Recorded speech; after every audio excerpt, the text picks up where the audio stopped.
ബർത്ത്ഡേക്ക് സ്പെഷ്യലായിട്ട് എന്തെങ്കിലും ഉണ്ടാക്കണമെന്ന് പൊന്നു ആദ്യമേ പറഞ്ഞിട്ടുണ്ടായിരുന്നു. അങ്ങനെ ട്രൈ ആക്കി നോക്കിയതാണ് ഈ ഒരു പായസം. പായസം റെഡിയാക്കാൻ വേണ്ടിയിട്ട് 1/2 ഗ്ലാസ് ചൊവ്വരി ഒന്ന് കഴുകി വൃത്തിയാക്കി എടുത്തിട്ട് സോക്ക് ചെയ്യാൻ വേണ്ടിയിട്ട് വെള്ളം ഒഴിച്ച് വെക്കുക. പിന്നെ 3 ക്യാരറ്റ് വൃത്തിയാക്കി എടുത്തിട്ട് ഇതേപോലെ ചെറുതായിട്ടൊന്ന് ഗ്രേറ്റ് ചെയ്തെടുക്കുക. ഇനി ഒരു സോസ് പാനിലേക്ക് 2 ടേബിൾ സ്പൂൺ നെയ്യ് ഒഴിച്ചിട്ട് കുറച്ച് ബദാമും കിസ്മിസും കൂടെ ചേർത്തിട്ട് വറുത്തെടുത്ത് മാറ്റി വെക്കുക.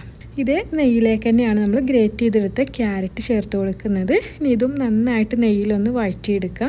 ഇതും ഒരു പാത്രത്തിലേക്ക് മാറ്റി വെച്ചിട്ട് ഇതിലേക്ക് ഒരു 1.5 ലിറ്റർ പാല് ചേർത്ത് കൊടുക്കുക കേട്ടോ.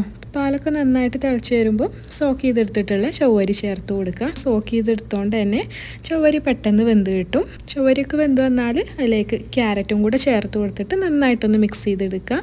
പിന്നെ അതിലേക്ക് മധുരത്തിന് വേണ്ടിയിട്ടുള്ള പഞ്ചസാരയും ഫ്ലേവറിന് വേണ്ടിയിട്ട് ഏലക്കായും പിന്നെ നട്ട്സും കൂടെ ചേർത്ത് കൊടുത്താൽ ടേസ്റ്റി ആയിട്ടുള്ള പായസം റെഡി. അപ്പോൾ എല്ലാവരും ട്രൈ ചെയ്ത് നോക്കുക.